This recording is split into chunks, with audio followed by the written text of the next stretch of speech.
This is the House of Hockey podcast, where we talk about the game and the lifestyle. We've got opinions as hockey fans, friends, and from the female perspective. Welcome to our house.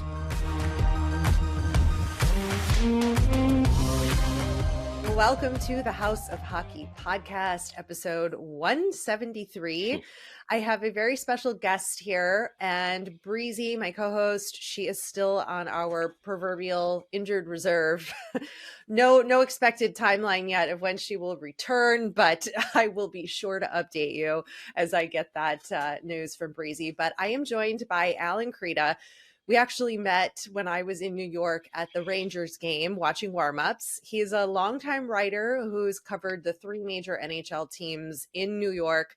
That includes Rangers, Islanders, Devils. He spent almost 2 decades writing with the Associated Press. He's covered money banking, of course, the NHL, and the sports media business. He's still doing all of that today. He's an author. We're going to hear about his hockey book, but he was at the Stadium Series 2024 in the Meadowlands with this crazy back-to-back weekend. It was unbelievable.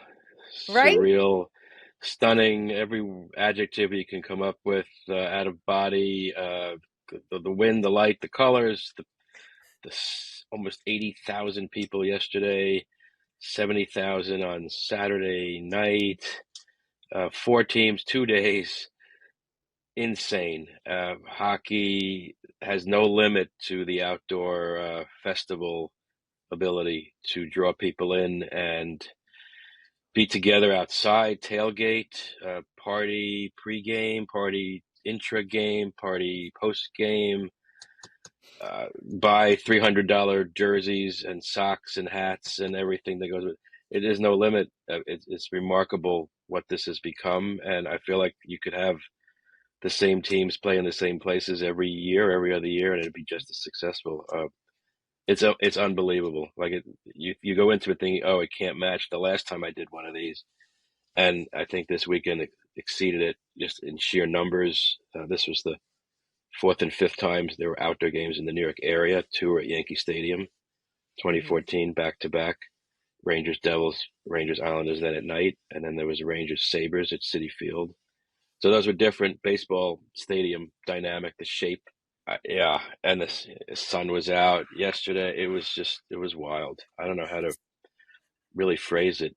And I think you just can't, perfect. You can't quite believe there are that many people in one place watching this game.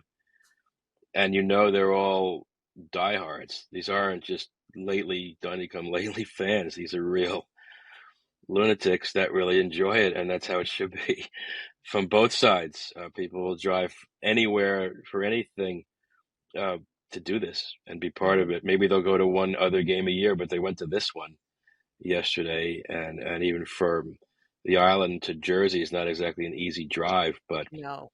Thousands of people made it. So it was wild. And then of course to have the game it was yesterday, surreal. Yesterday was on a whole Sunday, other level. Yeah, that was the Rangers Islanders game.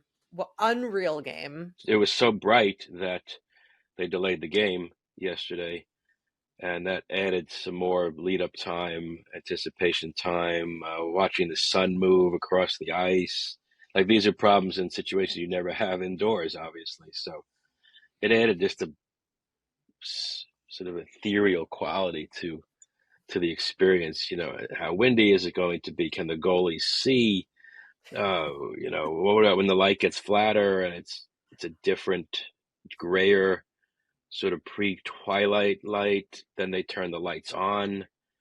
So, yeah, and of course, they come out for warm-ups, and those jerseys, the Islanders are in these blue and orange.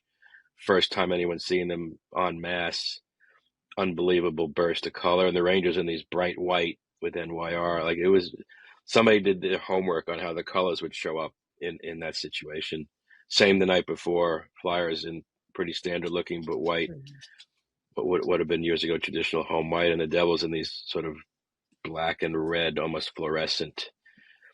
Yeah, wild stuff. And then just to see the game proceed with the colors, with the loudness, you almost forget it's just another ordinary, basically regular season game. So, Yeah, um, I think you're capturing it perfectly. I think this is how everybody who was at either of those games right, or just watched on TV, these are all the thoughts and feelings us as fans go through, right? Like you're just like seeing it's such an immersive experience, these yep, outdoor games. And I know I haven't been to one yet, and people are trying to convince me to go watch my team Chicago next year yep, at Wrigley, but that's a later discussion for another time. But I just think the way you're describing it is exactly how everybody feels. And you've touched on a couple of things that I wanted to get your thoughts on, just as far as what you just said, how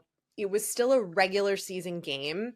I right, found it really interesting that the league lets all the other teams play concurrently while mm, the Stadium mm, Series game is happening. I know they right, don't do that for the Winter Classic, right, but I feel like that's a move that isn't ideal, and you could really get a lot more bang for your buck as far as like advertising and business goes by not having these other games going on and right, getting the fans and like forcing them to watch these other teams play in these stadium series.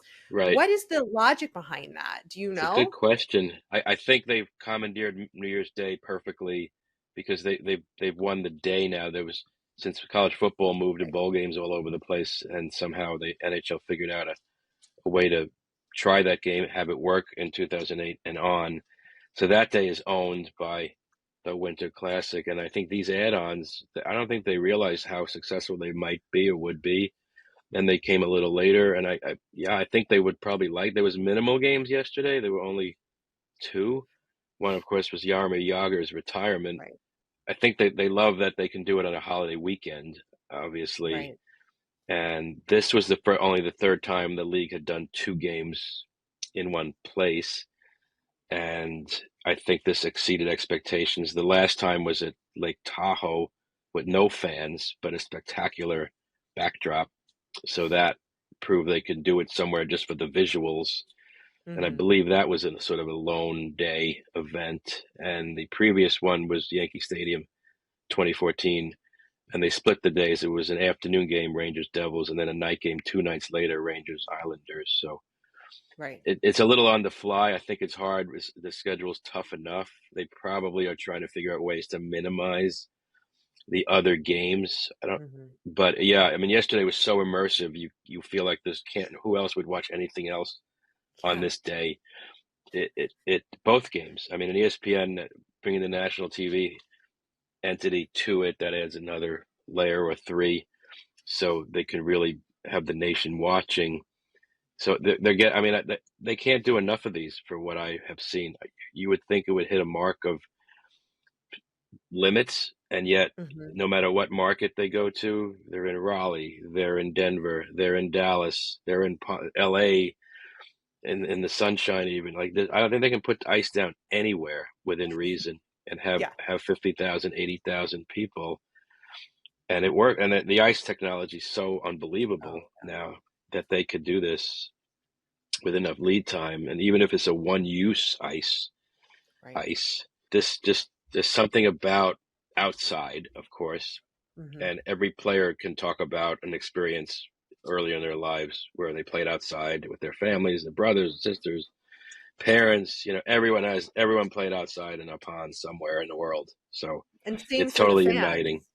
Which Right. I think a lot of the fans have played or love to play, or there's a lot of people out there like me who can't play for their life and skate. So I think it really connects across.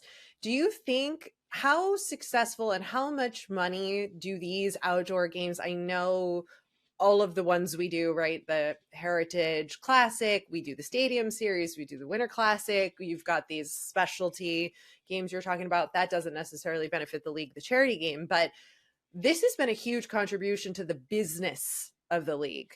Tell us a little bit more about that element and why these are so important for the business of hockey and to help keep this sport growing financially. I think it just helps broaden the appeal. It maybe fans that haven't been to a game, been familiar with following it as we do day by day by day, and you like, oh, outdoor game, we all go as a group or watch. It's quirky, it's not every day, and it might hook you in to suddenly saying, wow, what a game. I need to go to live games. I need to watch. So the league has been good about drawing in new fans. I think they're very attuned to how to reach people. It's obviously a very young demographic too, with social media and all that goes with it. It's actually unbelievable how much staff there is for the league, for the teams, from the network. There's so many posts about so much that they just it's just an avalanche of information, visuals, images, stuff beyond the game. I mean, the mascots were there Saturday night. Gritty was fighting with the Devil mascot. They were throwing snowballs at a Ranger fan. You know, they just get funny Gritty stuff. went Innocent. streaking. I Gritty mean, went come on. nuts. Yeah, Gritty is out of his mind. So Gritty is brilliantly Yeah. choreographed in every way. He was in with the fans. He was, I think he made friends with the Devil, so that's interesting going forward. I think they united against the Rangers or something. Yeah. And I mean, There's a yesterday whole they were storyline with just the mascots, Alan. We've got right. storylines and Oh, content with just mascots, let it's alone yeah, what's yeah. happening on the ice and off the Hmm. ice. Of course, the Jonas Brothers played Right. before the game on Saturday night, so that was a true Jersey moment. I mean, the players coming in with these crazy get-ups before the game too. The Mhm. Flyers dressed up as Rocky in the Yeah, sweatsuits. The Devils came in as Sopranos characters. I mean, it's endless. love that. So I somebody's love thinking that. of ideas, and that brings it gets attention. It might again Yeah. get the casual fan. The dedicated fans are part of it too. So it's just an all inclusive. I don't think any other sport has invented something so dynamic that Hmm. people look forward to, will travel to, will spend a lot of money to be at all costs, and you could move Right. it, and you're going to get the same reaction next year in Columbus, Ohio, when they That's going to bring in be, 100,000 fans for that game. Columbus that's is hosting Detroit Yep, in the next year's. in the Ohio State, at Yeah, the Ohio Stadium. That's it's going to be a cold, hmm cold experience, but could not be cooler to have in Ohio, especially the right. Ohio State is the biggest thing you can get of sports in Ohio, beyond any of the football teams that are in the NFL. Like that is going to be quite the experience. And I hear what you're saying about a lot of this is to try to bring in the casual fan and hook them in as longtime fans and get them rallying behind their local NHL team and showcasing it. And of course, they do that, especially during the coverage of the game, like with ESPN. They had all the football guys on there yesterday, for the respective New York teams, Yes, doing short little interviews, talking to them about why they love hockey and, trying to get some of those fans from the NFL in and bring all of this in. I mean, so it's much smart. happened. And then It's back to your point about the walk-in outfits. I was waiting for that post on social media hmm because I wanted to see what they were going to do. They were asked about it the day or 2 days before or whatever when they get to warm up on the ice, right. and it's fun to guess and try to see. And I think one of the things that they really capitalize on in the NHL is that the players have these personalities. Like this is instinctual, I think, to majority of the players. They love Halloween. We know this as fans. We see all their posts of Halloween. They go all out with the costumes. They love a moment to have some fun. And I think getting to see them embrace this kind of thing is the content that the fans crave. Like we don't get enough of their personality. And this is the one thing we can get. Here and there we get little pieces, and I think that's great. But on the flip side of what Philly and New Jersey did for their walk-in outfits, you have the Rangers who wore the NYFD and NYPD and Long Island police, whatever, all the police and all the fire All of them. Yep. teams jerseys, and they rode in on fire trucks and in police cars, and they really honored that part of New York, which is such a core value of New York today, especially. But the other side of it with the Islanders, how Lou was like, there's no costumes. You're wearing your damn suit. Don't you dare stray from what we do. That is not allowed. You better shave your face. Like, I thought it was perfect. It was the mix of actually all was. the teams.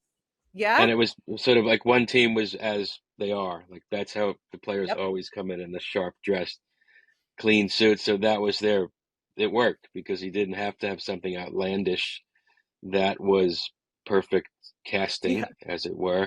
And they also had the police escort, so to speak. So they were part of the dynamic of law enforcement, fire. I mean, that's such a part of the ethos of the New York team, or any team, really anywhere in any community. But that worked. Especially, I mean, the Rangers, of course, so close to the Stephen McDonald family. The award every year they give this award for the perseverance, dedication, dedicated to police officer who was shot in the line of duty, who became a rallying cry for the team back in the late 80s. And this continues to this day. I've written about the family, and I actually saw a post last night that Stephen McDonald, who passed in 2017, his wife and son, who's now a high-ranking police official, did the opening lineups, did the roll call for the Rangers in the room. They posted that. Again, Mark Messier and Mike Keenan were part of it. So these are also elements you wouldn't see years ago, like this insider bit of what goes on in those 10 minutes before the game, cameras everywhere, national TV partners. It's neat. I mean, fans don't always know. It's nice to bring everyone under the tent for a bit. Trade secrets aren't released, and people feel like they're right in there with them, and why not? But so that was a very human moment yesterday, and it was one I didn't realize myself until later when you start looking through the posts, and that's probably another reason why these situations work so well, is the sort of string attached to what else happened, what can I find, who else can I read about, or what they said, or what their vantage point was. And it's being outside again. You're like, anything can be happening and you don't realize it. And there's so many people and so many angles to be watching the game from. And who else there? Alumni was there from both sides of Rangers and Islanders. Legends sharing the stage a bit. Denny Potvin, John Tonelli, Brian Trottier, Messier, Adam Graves, Henrik Lundqvist.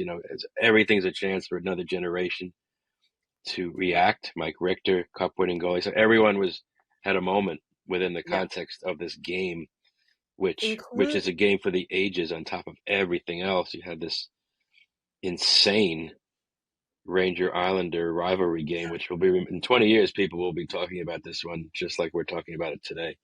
It had that quality of, wow, I can't believe I saw what I just saw. Following a great game the other night, the Flyers Devils played a tremendous game themselves, and the home team won it. So that made New Jerseyans happy. I think that crowd was it was heavily Devils. It was a lot more red than orange. So that kind of made sense. They got an official home game in their state, and the Devils are always fighting for the limelight, 3 cups, and yet they were always having to fight for it. So that was nice to see. It's cool to have 3 teams in one metropolitan area. Yeah. And I mean, Philly kind of sort of counts, not really. I mean, you could drive to Philly as quick as you could drive from Jersey City over to Long Island. Right. It takes the same amount of time. It's less distance. I know people in New York are screaming right now because they're like, Philly is not part of the greater New York area. And it's not. But, it felt like it was the right matchup for this. They practice in South Jersey. There's a Jersey element to their fan base for sure. The rivalry is, of course, more Rangers, Flyers, Islanders, Flyers, but Devils, Flyers, if there's a playoff series between any 2 teams, it creates something that maybe wasn't there, which is part of why I've been hoping one day. Of course, Rangers, Islanders is what every local fan wants to see again. It's been 30 years, but Rangers, Flyers is epic, obviously, way back, 70s and 80s, and Islanders, Devils is one that needs some more footing to cross the Long Island, New Jersey barrier would add something. So that's only happened once, 1988. So I feel like the games we saw this weekend could crisscross. They could match up Mhm. Rangers, Oh yeah. Devils, Oh Flyers, yeah. Islanders. You can mix in. You can do this one every year. You I'm really sure they're can. thinking about a repeat. What was your interaction with the fans at both of these back-to-back games? What was sort of the response or general consensus from people at the game? They seem thrilled. I mean, it gives the fan bases the chance to tailgate, Hmm. especially yesterday in the sunshine ahead of it. I don't personally know how anyone could sit out there for 3 hours in third-degree wind. Cool. I admire it, but I can't repeat that. It's hard. I don't know how. You have to be a professional to have the layers and have the wherewithal to deal with the elements. Yeah. But they all seem thrilled. I mean, the Islander fan base in particular, they're excellent tailgaters from all the years at Nassau Coliseum. Oh yeah. So that this was an easy one, and I know a lot of hockey fans are football fans, so they've done this obviously before. Yep. Jets, Giants, Eagles. If the same fans are hockey fans, this is a chance to just do it in different colors and in a different month of the year. And The little we got cold there month of the year. early yesterday. The game was supposed to start at 3. I got there before noon, and there were hundreds and hundreds of tailgating setups for both teams. So that's 3-4 hours out in the cold, 3-4 more hours inside. Right. Sun is setting, but I don't can't imagine anyone didn't have a good day. You see the endless thousands of posts from fans with their kids, Hmm. families, groups of fans making it their maybe one day party a year. I mean, if you're going to pick one game, pick this one. This is it. And so yeah, it seems like the the amount of money you have to spend, it doesn't matter. The experience is totally worth it, and it's unique, and the league has figured out how to monetize this so well, and it's for a good cause. I think fans get along. I don't sense much hate, quote hate. Of course, you want your team to win, but it wasn't violence in the stands. There, people were getting along. From what it was a cool kind of cohesive ex- co-experience, win or Hmm. lose. I mean, the Islander fans was a crushing loss Yes. yesterday. The way they held the Crushing. lead, and it felt like I thought, oh my God, they're gonna win. I was like, the Islanders are gonna win this game. I went into it thinking there's no way they're gonna come out on top of this game. And then what I keep watching, and then all the chaos that we saw that happened. I mean, in the first minute and a half of the game, not just like it was complete fire between those two teams, and it's a rivalry that's really fun to see, and they really go up against each other really tough when they get to play each other like this. And I think it's wonderful to see this sort of that passion and rivalry and angst that I don't know that we see as much anymore in the league. But when the game ended, of course, in overtime, and the win, it was just crazy the way it all played out. And I mean, you can't ask for a better experience than this. And to exactly No, what you're saying, it's like, it is there anything they can do to improve on these outdoor games? I think the only thing I got from my conversations was the merchandise challenges. The Devils were sold out of almost everything before the game even started. And I think there's not as much available on site. And I think that's an element the fans are really craving, and more diversity of the kind of stuff that they're selling, I think is something that fans like. But other than that, I don't know, from your perspective, what would be something you would want to see them improve on, if there even is anything? I think it's just capitalizing on the experience. I mean, I felt like it felt like there needed to be a little more after the 2 games. Like, wow, that was amazing, but I can't believe it's over feeling. But there's probably a fine line between underdoing it and overdoing it. And I know the merchandise, there was some complaints that it was available, but not available soon enough, and it came out sort of too close to the game. But the Islanders in their arena had tons of the stuff weeks ahead of time. The Rangers, as much as they could fit in their team stores, I saw it appear. So, yeah, the merchandising, I think there's limits though to how much crowd they can move crowd around, in a football stadium team store setup or Right. stands. And I feel like people sort of wear their stuff to the game. So Mm-hmm. they do want it in advance versus I'm going to go to the game and buy a jersey now kind of thing. So I guess the more lead time, I mean, I know they make it wait for dramatic purposes and what Right. colors, how the jerseys will look. I'm amazed that fans will buy yet another jersey to go with the 12 they already have. Yep. Because if you look back 30 years ago when the Islanders, for example, winning the Stanley Cup, you just didn't see fans in jerseys in the arena Mm. like you do today. It's somewhere along the way the Yeah. paradigm changed and it Where did became it the flip? only late What night. was it? Just I like don't know. marketing and the teams just brought the like Adidas version, like the less expensive, authentic version, so it was more Hmm. affordable, or just like I that think it probably was. influenced just the It's a great availability. question. Like where it actually, I would think sort of late '90s is probably commensurate with the internet and posting and teams doing special events in the playoffs, like the Winnipeg Jets with their whiteouts, so everyone wear Mm, white, like come as a uniformed group, and yeah. then you see. I think maybe also when they came back from the lockout, the season lost lockout of '04-05, they had to try a lot of new stuff. Shootout Hmm. starts. Teams are wearing, officially wearing dark at home and Hmm. the third jersey. So it just became this is what I'm going to wear to match my home team's Yep. look. And it just sort of caught on. So every team at home, you see basically a majority of the dark jerseys. And I mean, I grew up watching hockey when it was white at home, so I'm still a little backwards on the blue Ranger Islander. You Right. kind of I wanted to see the whites like I There you remember go. as a kid. So, but Yeah. yeah, in those days, you did not see people did not spend that kind of money on wearing a jersey, and there weren't the marketing abilities to order things online. You had to go to a physical store to buy it, and it was a big deal in high school in the '80s to buy a jersey. But you had to work for it. You couldn't order it on NHL.com. So that part is added to. I have to look my Yeah. part for my Just team, ignore the and barking happening that's at my okay. house. No It's problem. they came to fill the Part of it. oil, and so Ah, they're, all the things are my dog happening. is somewhere. She listens to me when I'm on Zooms, so she's I love behind it. me. Yeah, fun. Talk to me a little bit. I know you cover a lot of Islanders, and we had a huge change coaching. The legendary Patrick Waugh is now there.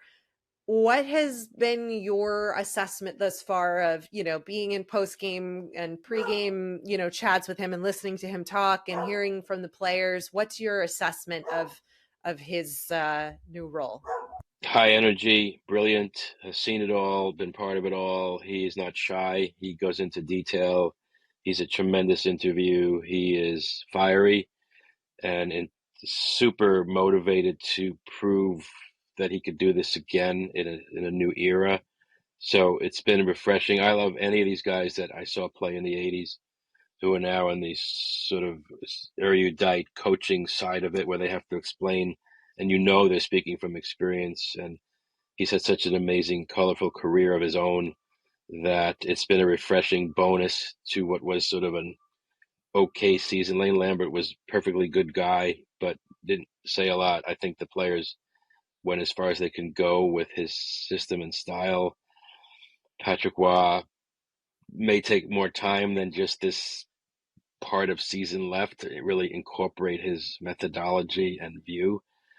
But it's been an interesting start. I don't know how they're 3-3-3 with him, so it's not the burst I think they were hoping for, but it'll get better from here. I think he'll bring in more of his type of players. Pretty sure he'll bring in another assistant coach or two. He's still learning. It's hard to come in on the fly in any situation, let alone a team with so many players who've been there for as long as a lot of Islanders have. So it was a gamble, but they're going to try to squeak into one of those last two spots. I mean, he was upbeat yesterday somehow after they squandered that point, essentially. But that's a 2 point game they let slip to one. That's not I earned a point at the end kind of day. And Islanders have lost 14 games in extra time. So if they had won half of those, they'd be up where the Flyers are.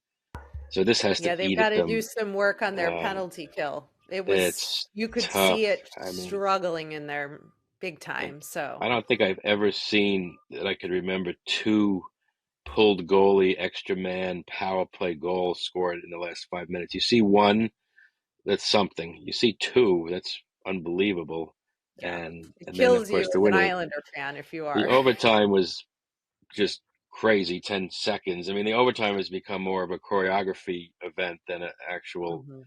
too much planning. But that was just it Luck. happened. It was a bounce. It's on a stick. It's in the net. Was it a goal? Wasn't a goal? I mean, the big goal was the tying goal by Mika Zibanejad Yes. in the last 2 minutes. That crowd went bonkers yet again. It was the same as a last, punt return touchdown on Right. that field with everybody It was. bouncing in the.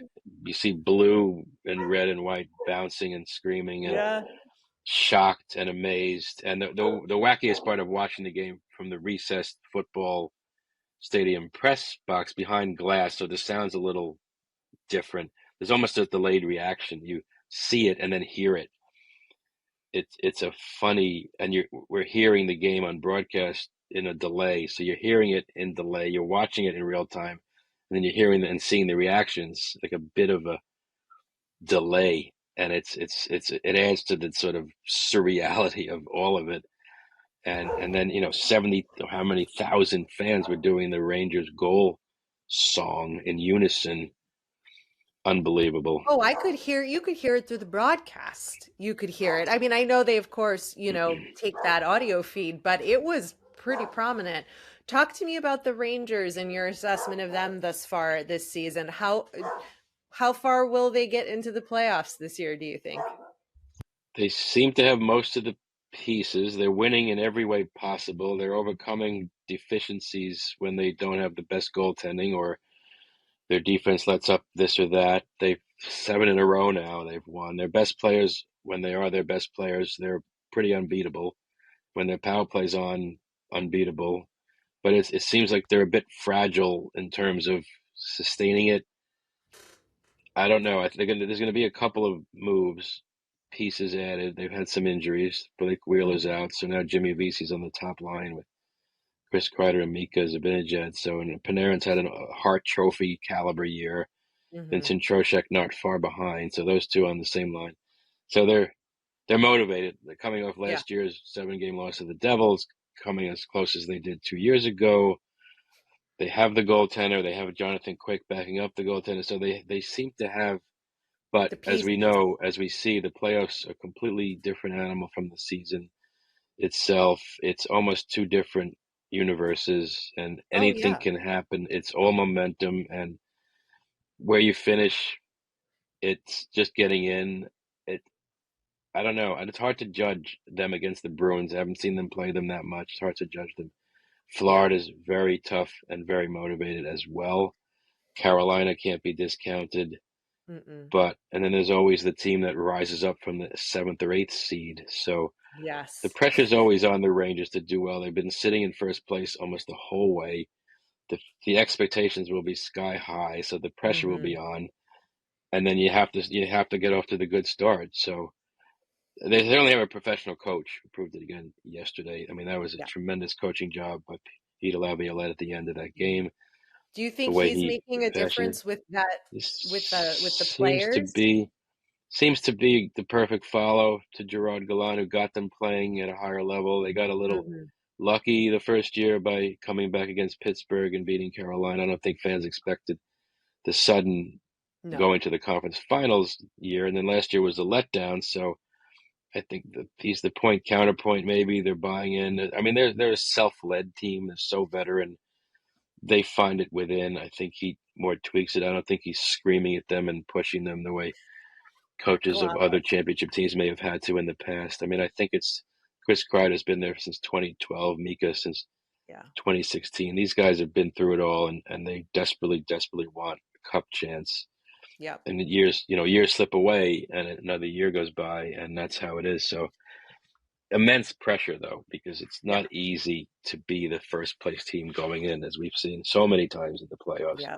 It's almost like a And curse, you know? And if you lose the first game, it's uh-oh. If you lose the first two, it's oh no. And it doesn't Hmm. take much to spin it and be No. playing for your life. So it'll start first minute of first game, and they'll be hosting. It would appear most likely, Yeah. but it's all about who they're going to play in round 2 and 3, and how is it once you get past the always most difficult first round, as we've seen.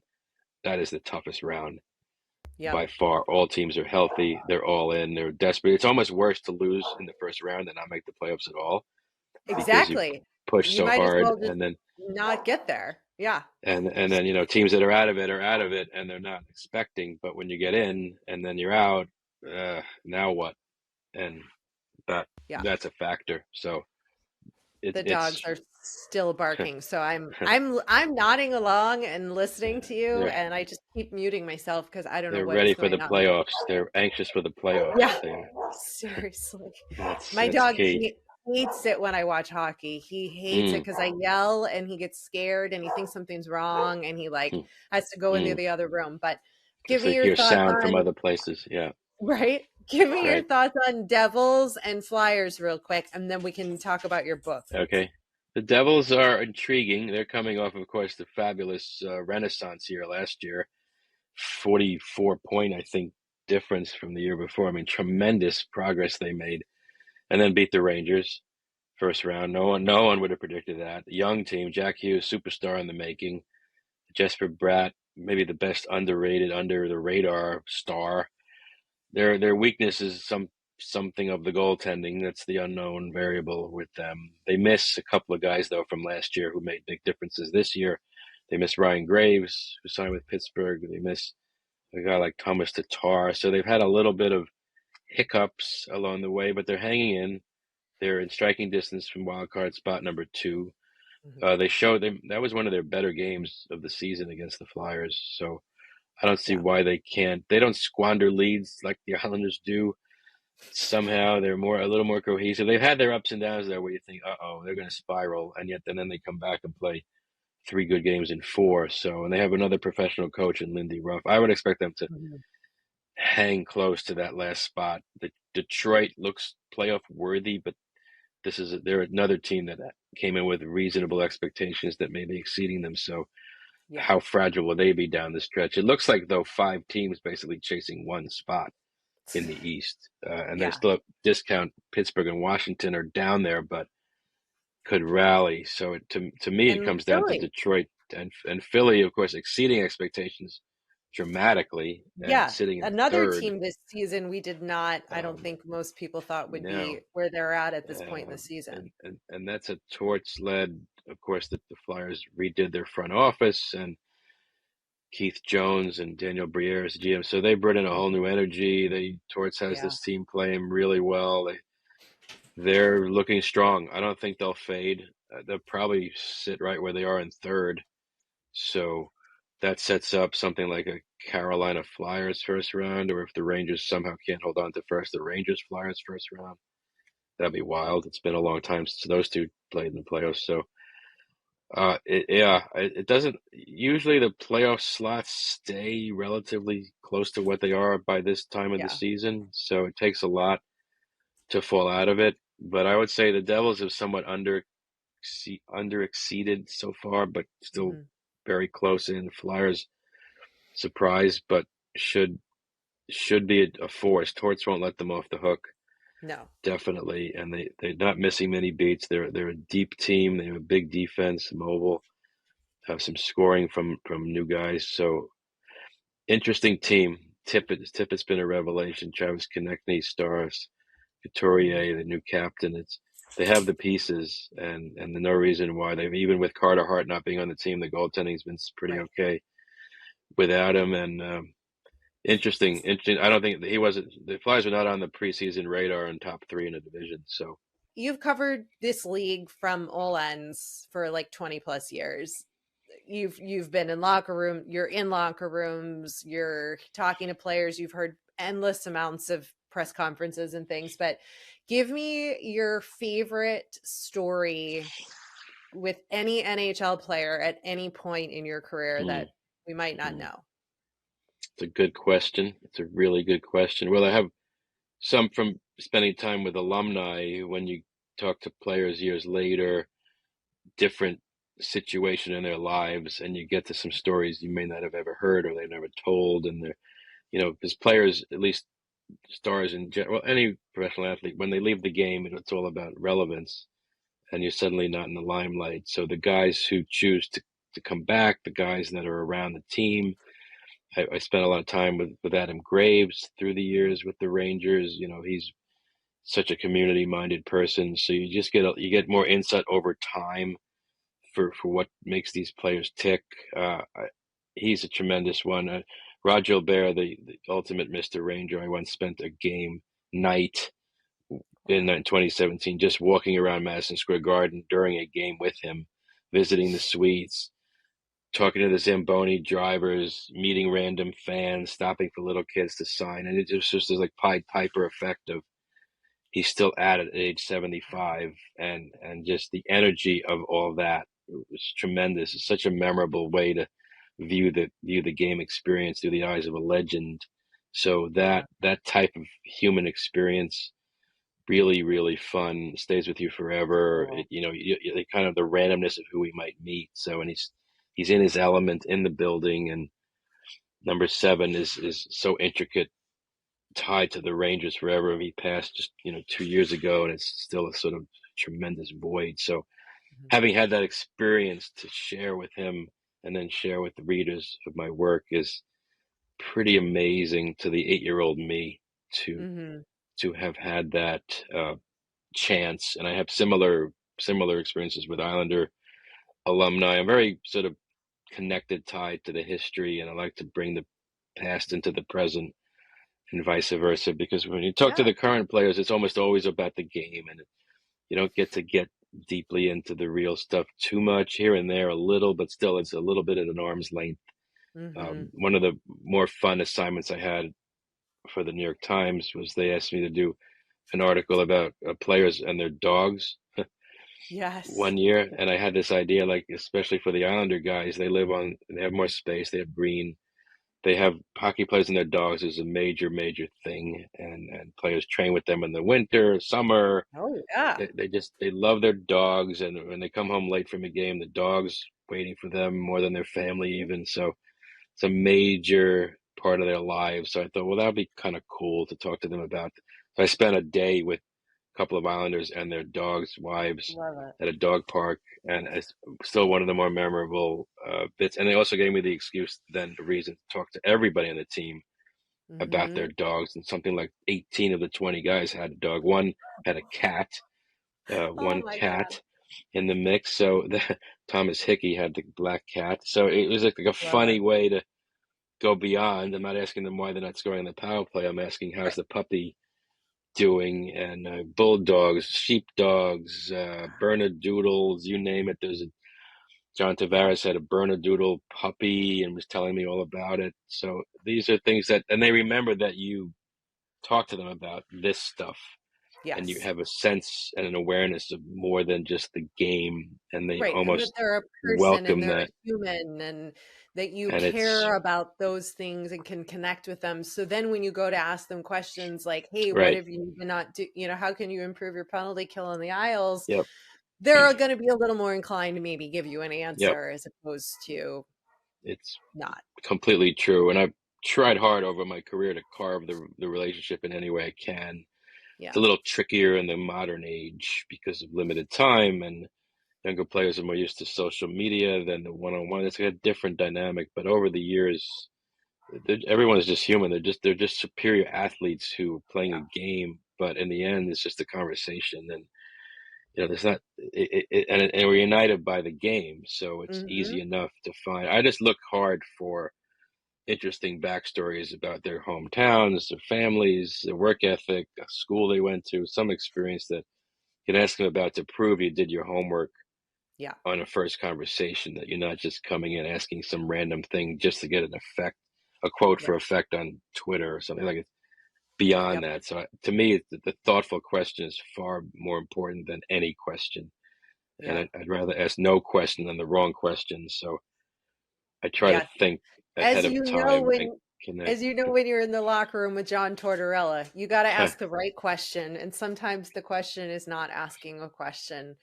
Right, Reading the room, same thing with the players, and knowing that player and their personality can shape how you ask a question or how you bring up something that you have to ask about, like an injury, but you need to do it in a roundabout way where they're not going to be pissed off at you for right, asking the, right, right. such a blunt question. But it's fascinating to hear. We could talk to you for a long time and hear more stories, but you're working on a really important story that's going to be in the shape of a book. Give us a little preview of what you're working on. The book is a memoir with an all-time great who not only won a gold medal in 1980 at Lake Placid with the famed U.S. Olympic team, but then went on to win 4 Stanley Cups for the Islanders in sequence.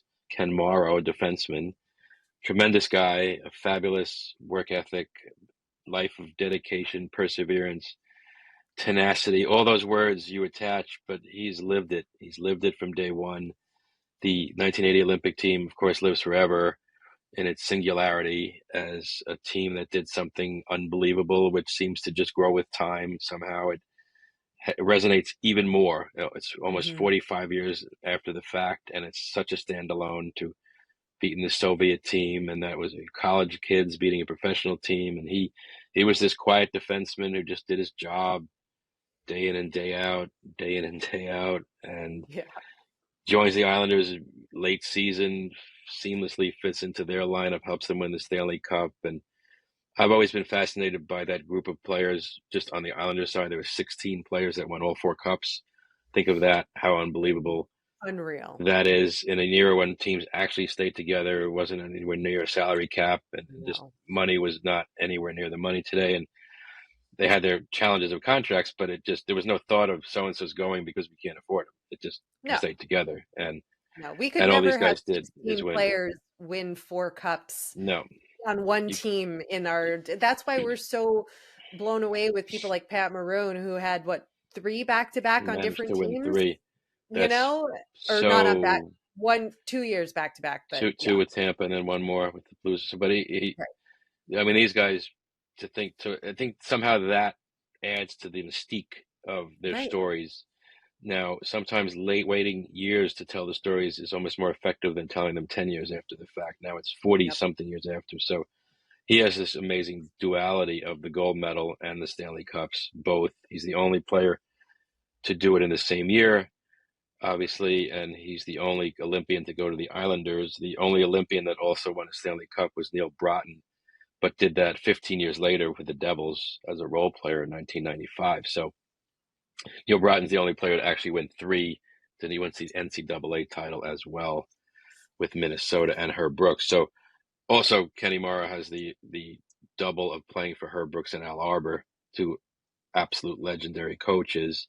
Wow. And he played in college at Bowling Green for Ron Mason, a third legend. So once you kind of get into the life stories, I feel like the book is very, as much as sort of every man's story of how hard Hmm. work and dedication and being focused and doing your job. Anyone can relate to that in any field. Yep. And he's also a quiet guy who didn't talk a lot as a player. So to hear his story in a book form is kind of neat because he wasn't one to share a whole lot as a Hmm. player. And apparently, from what I was learned in the course of doing the project, the Olympic element, the stories of those guys and that team, Mm. people and fans of that era can't get enough of it. Oh So, and yeah. I had a tremendous bond to that as a kid. So I think even it's kids very today neat have to a tell tremendous bond to that movie. That movie, the right? There movie. you go. The That movie, just the movie showed you brought it back. the generation difference, right? As like that movie, but for you, that's real life, and the movie has resonated. And then when, you know, yep. It's part of the beauty of it. To new generations appreciate something you doesn't always happen that way. And Hmm. even when they won, they thought, oh, 10 years, we'll do a couple of reunions, and in 10 years, no one will really talk about it as much. And just the Nope. opposite. And it's the same with the Islander legends as well. Those guys, Yeah. the fan base, of course, they haven't won the cup since '83, but But what they accomplished in yeah, that time is so was, singular yeah, and unmatched. 19 straight series wins, and so there's something with the legacy story of a group that won at that level, and of course, there's real life that intercedes. Clark Gillies, Mike Bossy passing in a couple of years. It's shocking when you see them go, and in your mind's eye, everyone's 28 forever. So yep, it's hard. It's hard, including and yourself, right, yeah, Allan? In your mind's eye, absolutely. yep, it's like 28, something happens. 28. Yeah. So there's a value in telling the stories now and not Mhm. waiting 20 more years. It's going to be the sequel to Miracle on Ice, your book. It You're going will. to write It the will. book, and then you're going to sell the rights to Hollywood, Yes. and it's going to Yes. be the Ken Morrow story. I like it. Good thinking. Putting They're it out targeting there it for you. for the 45th anniversary next February. So, which Awesome. is just a stunning. It's also the 45th anniversary of the Islanders winning the cup. So Well, and it the Islanders are going to be real busy double. too because they're going to be Yep, hosting the All-Star they are. game. That was announced yesterday. All-Star Game 2026, lead in to the Olympic Games in Italy. Hmm. So they pitching it apparently as some sort of launch effort into the Olympics, because I sense it won't be every Olympian won't be available for this All-Star weekend. Right. So there'll be some Exactly. interesting ramifications on how they do it, but it's in a brand new arena. Yep. It's in New York. It hasn't been in New York since the 80s. Well, actually, the Rangers did one in the Garden in 94, so in 30 years though. So, and the It's a long Islanders time. hosted one in 83, Devils in 84. So it's been a while, and why not? And suddenly we're talking about 2026. Like, I know. just slow We down just time started here. I 2024 and know. we're both Let's 28, Allan, so I don't We're know both what you're 28. talking about. Yeah. Let's not. We're regressing in time. So 28 is the number forever. Absolutely. Yes. Thank Well, you. thank Yes. you, Allan, for taking the time to share all your insights and chat with me the day after you just watched back-to-back outdoor games and are still probably warming up and getting your legs and your brain back I'm together trying. after Yes. experiencing two gigantic legendary games in this career. So thank you. I will link in our show notes where people can follow you on Okay. Twitter so they can keep Awesome. up with you and the progress on the book. And if they you cover all three teams, so Yes. fans of Islanders, Rangers, Devils, look for Allan at warmups. You'll see him there. He's always Yes. down. Warm-ups. Go say hi to Allan and tell him you heard him Always. on the Yes. podcast, and talk hockey I with him because I he'll noticed talk. the Blackhawks jersey, and here we are. So Yep, it's exactly. it, I was just the, standing there watching my boys warm up, the and Allan the was key there to as well. warm-ups is watching the visiting team, because it's a little less crowded and you tend to meet interesting new people, and fans are enthusiastic to see their team visit New York. So Thank you, Allan. I will let you you get got back it. to work, and Okay, thank you cool. for joining me. You're welcome. Anytime. Thanks for coming over to our House of Hockey podcast and hanging out with us. We'll be back next week with a brand new episode.